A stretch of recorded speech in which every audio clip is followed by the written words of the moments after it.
Príjemný dobrý deň. Drahí Slováci, tento týždeň sa niesol v odvolávaní ministrov vlády Slovenskej republiky a v tomto balíku odvolania som bol aj ja.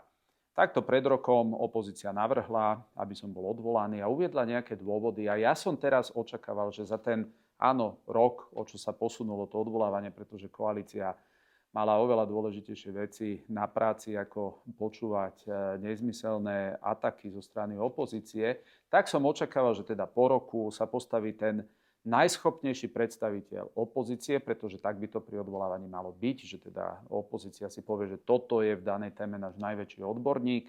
Vybrali jednotkárku pani Štolovú, ktorá o sebe hovorí, že je teda jednotkárka. Potom sme zistili, že nevie ani kedy vznikol samostatný štát, ak to bol prvý prezident, ale veď dobre, povieme si, že je aspoň odborník na životné prostredie, nemusí byť jednotkárka, odborníčka na všetko iné. No a predložili návrh môjho odvolania. Drahí Slováci a najmä teraz priaznivci slovenskej opozície, chcem vás teda oboznámiť s tým, na akej predovšetkým úrovni sa slovenská opozícia nachádza.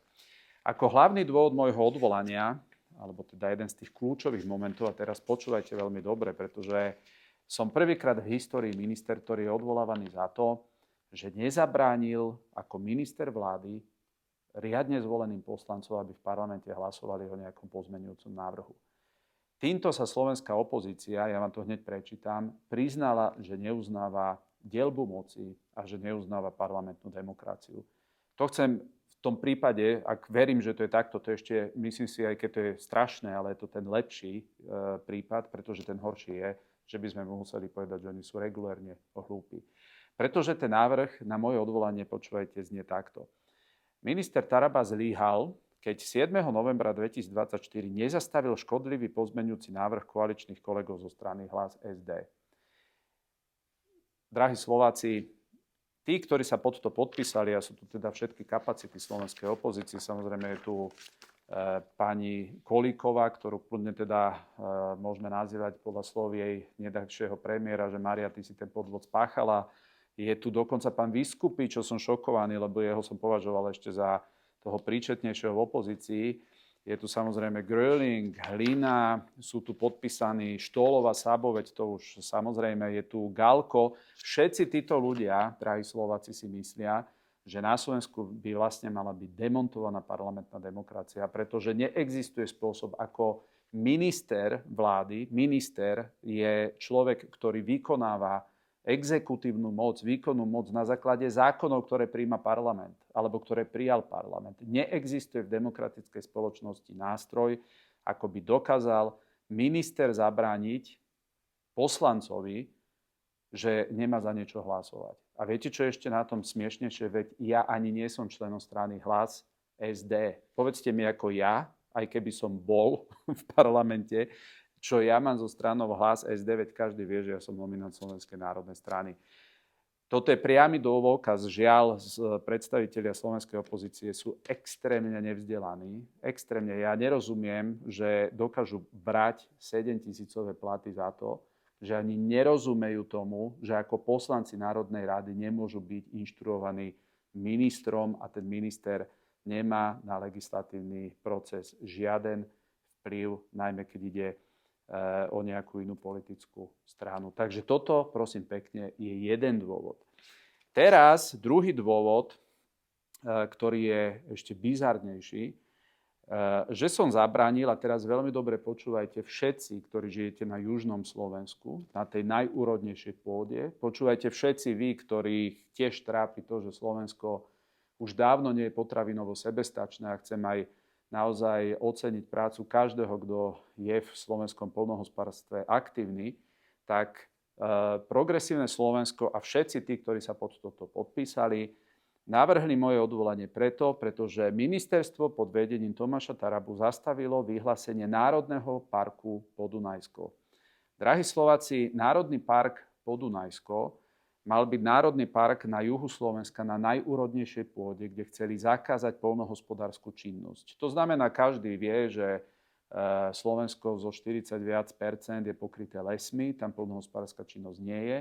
Potom máme veľké plochy, kde úrodná pôda nie je tej najvyššej bonity A potom máme lokality, kde naozaj je najúrodnejšia pôda. A tam progresívne Slovensko, a toto je môj odkaz na juh Slovenska, vám chce vyhlásiť národný park, aby ste tam nemohli vykonávať žiadnu poľnohospodárskú činnosť a chcú ešte viac oslabiť potravinovú sebestačnosť Slovenska.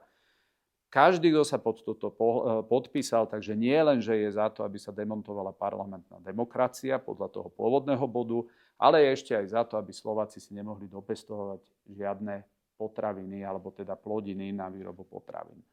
Takže to je druhý dôvod. Tretí dôvod, drahí Slováci, je, že vraj som, a teraz počúvajte, rezort prišiel pod vedením Tarabu o viac ako 300 miliónov eur z Fondu plánu obnovy, pretože, a teraz, minister nedokázal dokončiť dekarbonizáciu priemyslu.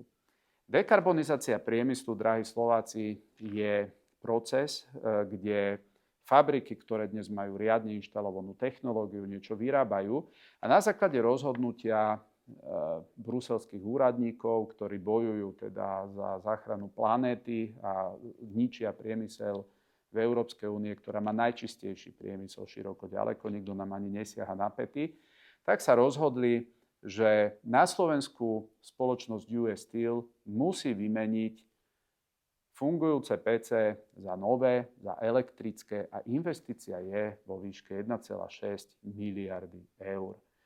A na tento účel im bola prislúbená čiastka 300 miliónov eur z plánu obnovy. No len problém nastal v tom, že títo, nazvem to teoretici a zelení fanatici zabudli, že keby US Steel zrealizovala nákup týchto elektrických pecí, tak cena tej ocele po fungovaní a po spotrebe elektrickej energie, ktorá dnes je extrémne drahá, oveľa drahšia ako koks, ktorý sa používa, tak by spôsobil, že cena tej slovenskej ocele by bola nepredajná. Takže z tohoto dôvodu sa spoločnosť US Steel rozhodla, že nepôjde do tej modernizácie podľa takto navrhnutého plánu, pretože by museli vlastne tú fabriku zavrieť.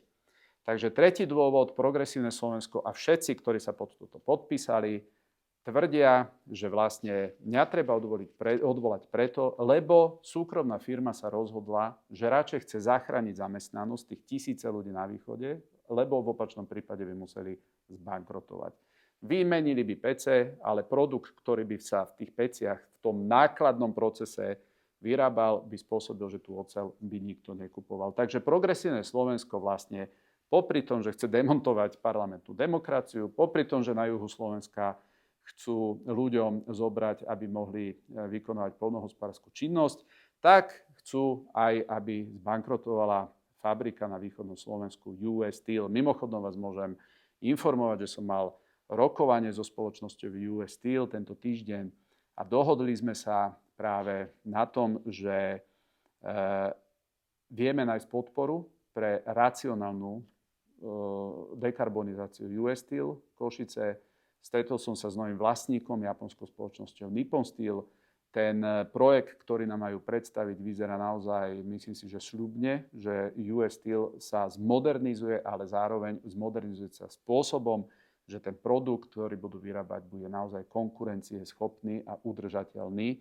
Takže takto vyzerá opäť absolútne diletantstvo slovenskej opozície. Mimochodom vám ešte poviem toľko, že tie elektrické PC, ktoré chceli, aby US Steel nakúpila za tie takmer 2 miliardy eur, tak si neuvedomili títo ideológovia z progresívneho Slovenska, ktorí to do plánu obnoví samozrejme aj s Budajom a s Kičom a týmito dali, že bude treba približne nový 400 MW zdroj elektrickej energie, pretože tieto PC majú takú obrovskú spotrebu elektriny, že by sme museli postaviť ďalšiu jadrovú elektráreň, malú jadrovú elektráreň s výkonom 400 až 500 MW. Takže presne tí, ktorí dnes hovoria, že netreba stavať novú jadrovú elektráreň, tak si vymysleli spôsob dekarbonizácie, ktorý sa nedá urobiť bez toho, aby tá nová jadrová elektráreň bola postavená. Takže opäť takto vyzerá diletantstvo.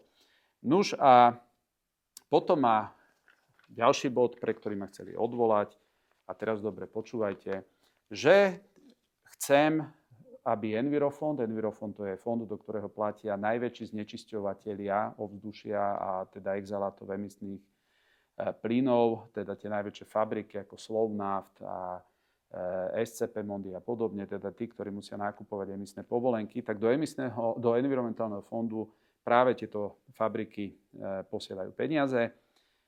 Nuž a ja mám snahu, aby sa o tieto peniaze mohli uchádzať aj iné inštitúcie, nielen Ministerstvo životného prostredia. To znamená, že som taký grant, že napriek tomu, že tých vyše 200 miliónov, ktoré ročne do toho fondu nám je poslaných, dnes ich môžem použiť iba pre mestá a obce a môžem ich použiť pre inštitúcie, ktoré sú pod Ministerstvom životného prostredia. Tak ja som prišiel s návrhom, aby napríklad kolega Jožo Ráš mohol použiť tie peniaze pre Slovenskú správu ciest alebo Národnú diaľničnú spoločnosť. Riešime projekt sanácie Strečna, kde viete, že je problém s padajúcimi skalami. Tam treba urobiť sanáciu celej tej lokality, na ktorú kolega Ráš nemá peniaze, tak som povedal, v poriadku, zmeňme zákon, aby sme všetkým verejným subjektom práva mohli dávať z toho environmentálneho fondu peniaze. Takže ja som bol ochotný sa podeliť aj s inými rezortami, čo viem, že nepatrí veľmi do modernej politickej kultúry.